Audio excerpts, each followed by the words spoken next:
Tatapan dari balik awan langit siang itu cerah berkilau, tapi di balik awan-awan yang berarak pelan, seolah tersembunyi sesuatu yang lebih dari sekadar langit biru biasa. Jaka berdiri di tepian lahan kosong, angin menerpa rambutnya, membelai wajahnya yang masih menyimpan tanya dari pagi tadi. Udara sejuk membungkus tubuhnya, dan entah mengapa, dari balik awan putih yang mengapung ringan, ia melihat sesuatu. Senyuman lembut, sosok Yin Suang, wanita berambut hitam panjang, hadir dalam sekejap di antara kabut cahaya. Wajahnya tenang, matanya menyiratkan kasih dan kekuatan purba yang mendalam. "Aku melihatmu, Ibu Cahaya," bisik Jaka tanpa suara. Ia tak tahu bagaimana atau mengapa, tapi ia membalas senyum itu, seolah roh Yin Suang memang hadir hanya untuknya, menjaga dari kejauhan, dan perlahan menghilang seiring hembusan angin. Pertemuan tanpa kata tepat saat itulah, dari kejauhan terdengar suara mesin mobil.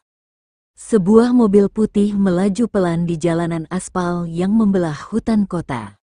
Mobil itu sangat Jaka kenal, itu adalah mobil milik Naila. Mobil itu melambat, seolah waktu ikut menahan lajunya, dan mata Jaka serta mata Naila bertemu, hanya untuk sesaat. Naila duduk di kursi belakang, matanya menatap lurus keluar jendela. Dan dalam pandangan itu, ia melihat sesuatu yang berbeda. Wajah Jaka masih sama, namun cahaya di balik matanya berubah. Dulu Jaka adalah anak pendiam, penuh luka, sering disudutkan dan direndahkan. Tapi kini, di sana berdiri seorang anak laki-laki dengan aura agung yang samar tapi terasa kuat. "Itu bukan Jaka yang lemah," bisik batinnya. "Siapa sebenarnya kau?"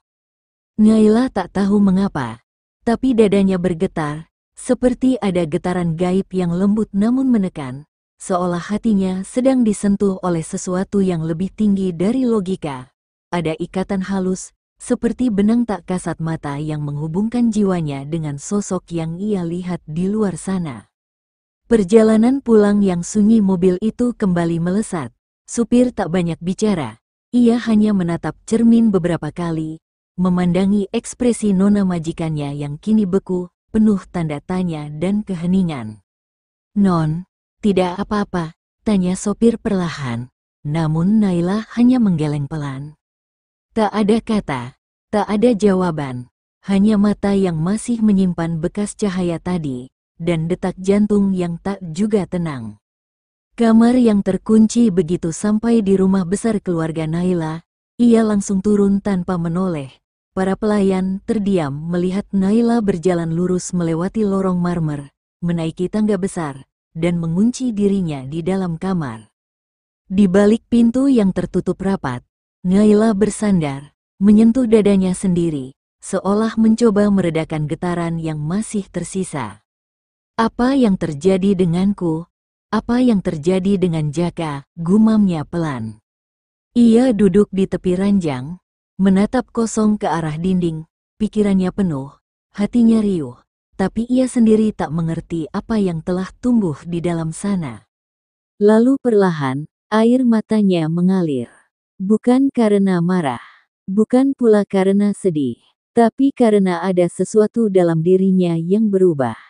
Sesuatu yang tak bisa dijelaskan dengan logika, namun terasa begitu nyata di relung hati. Dan di malam itu, dua jiwa yang dulu saling asing, kini mulai saling menyadari. Satu telah dibangkitkan oleh cahaya warisan langit. Yang lain mulai tersentuh oleh ikatan yang telah lama ditulis dalam kitab takdir. Teratai putih dalam mimpi Elira malam itu, langit terlihat jernih.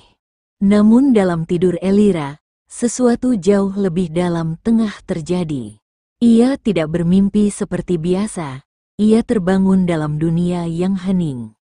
Langit di atasnya seperti kanvas kosong berwarna biru keperakan. Tanah di bawahnya seolah cermin air yang memantulkan cahaya lembut. Di tengah-tengah dunia itu, tumbuh sebatang teratai raksasa.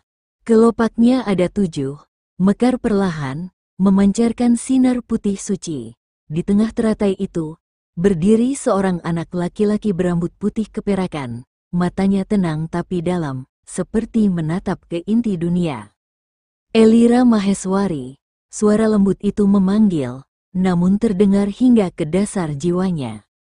Elira menatap, bingung tapi tidak takut. Siapa kau? Anak itu tersenyum, lalu turun melayang dari atas teratai dan menapakkan kaki di depan Elira. Langkahnya tidak menimbulkan suara, ia seperti bagian dari tempat itu. Aku adalah Lian, pewaris kelopak 7 teratai putih. Aku adalah yang pernah menyatu dengan cahaya Eiralis, dan kini, kau adalah aku. Elira membelalakkan mata. Aku adalah engkau? Lian mengangguk, teratai putih adalah kunci dari keseimbangan. Ia tak akan menitis ke dalam jiwa biasa. Kau, Elira, adalah wadah terakhir kelahiran kelopak ketujuh. Dan kelopak itu hanya akan mekar saat 3 cahaya kembali bersatu. Gambaran cahaya pun muncul di hadapan Elira. Sosok Jaka, berdiri dengan lingkaran mantra di sekelilingnya. Sosok seorang gadis lain dengan simbol air di dahinya. Dan dirinya sendiri, dengan 7 kelopak teratai di punggungnya, perlahan menyala satu persatu. Peringatan dari lian-lian mendekat, lalu menyentuh dahi Elira dengan ujung jarinya. Sekejap, cahaya mengalir masuk ke dalam tubuh Elira, seperti aliran air suci yang merobek batas kesadaran. Bangkitlah, ingatanmu akan tumbuh perlahan, dan kau harus memilih, ketika dunia mulai menunjukkan wajah aslinya. Jangan ragukan cahaya itu, meski ia tersembunyi dalam tubuh fana. Jaka Pramana, dia adalah jantung dari poros perubahan. Elira terbangun Elira terbangun dengan napas memburu, keringat dingin membasahi keningnya. Matanya menatap langit-langit kamar yang kini terasa begitu sempit dan asing.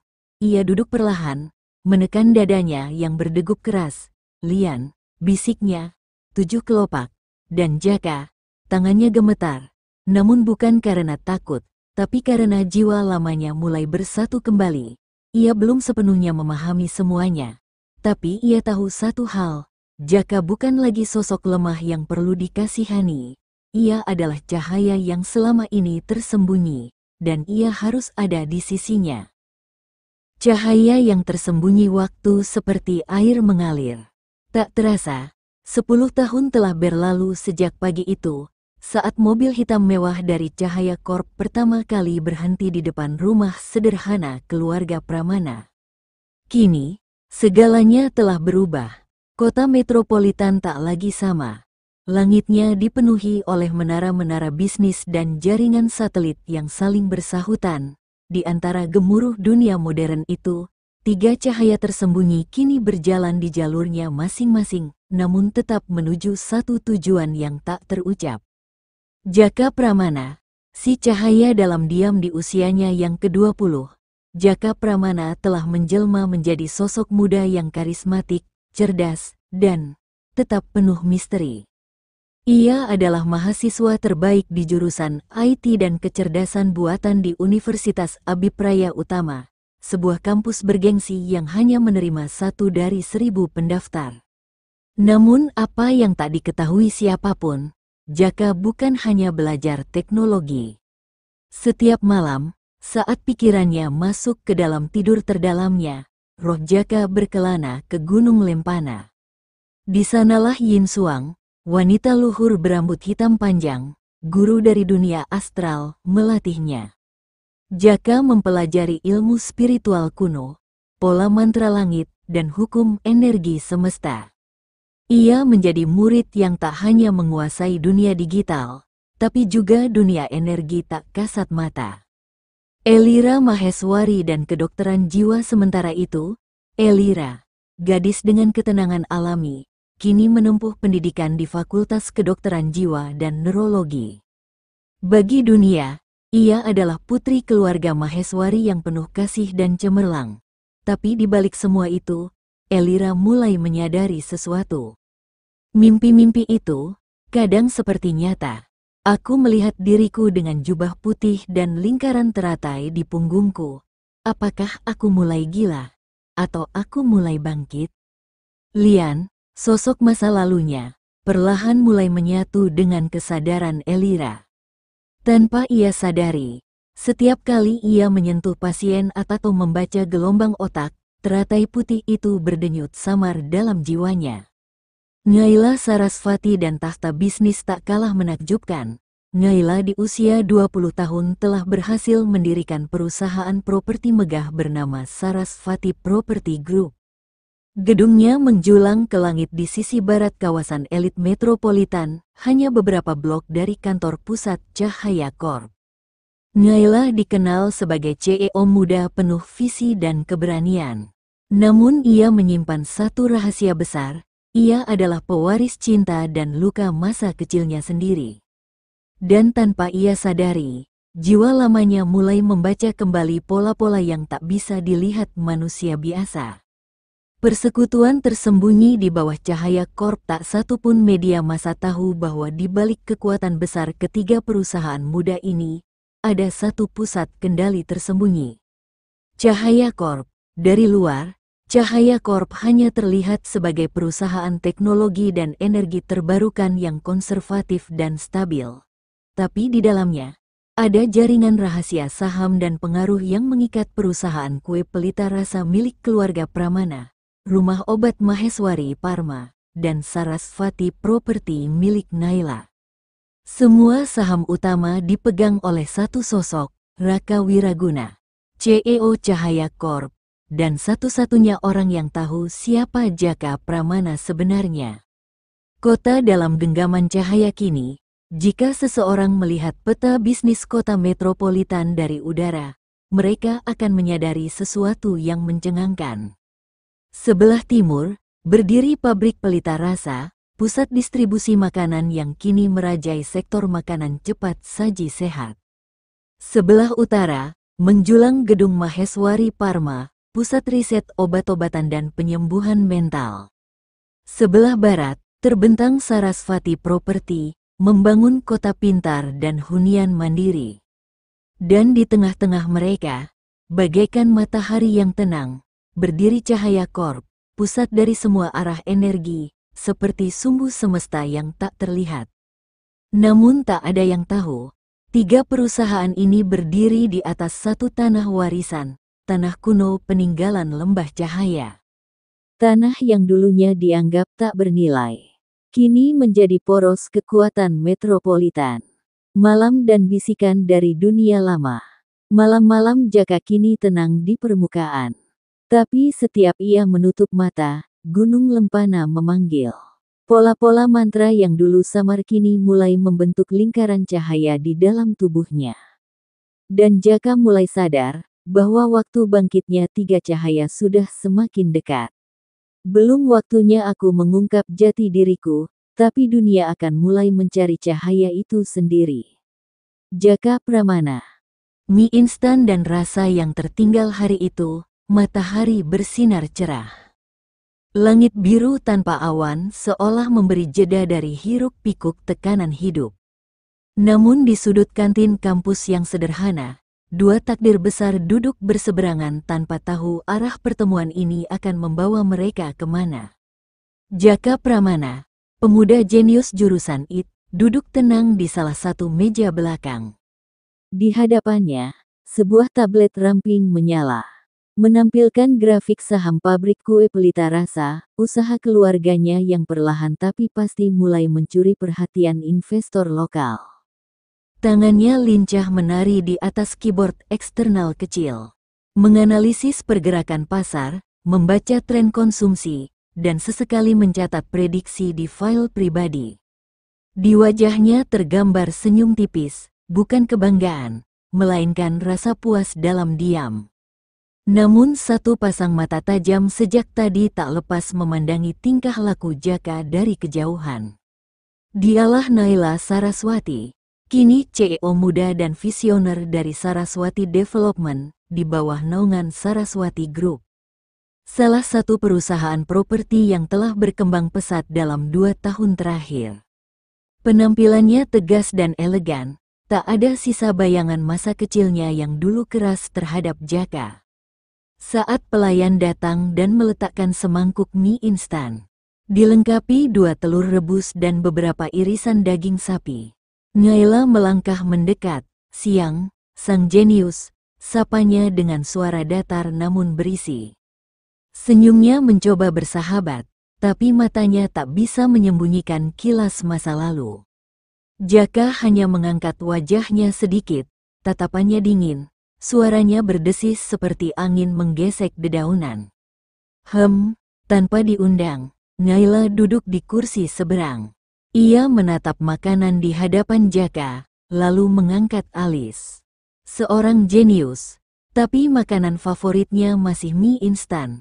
Gumamnya pelan, nyaris seperti sindiran, tapi tak mengandung niat jahat. Jaka tetap tenang, tanpa terganggu, ia menyantap makanannya perlahan namun pasti. Tak sekalipun ia menyahut, hanya mengunyah dengan tenang sambil sesekali melirik tablet yang kini telah mati. Setelah mangkuk itu kosong, barulah ia menatap Naila.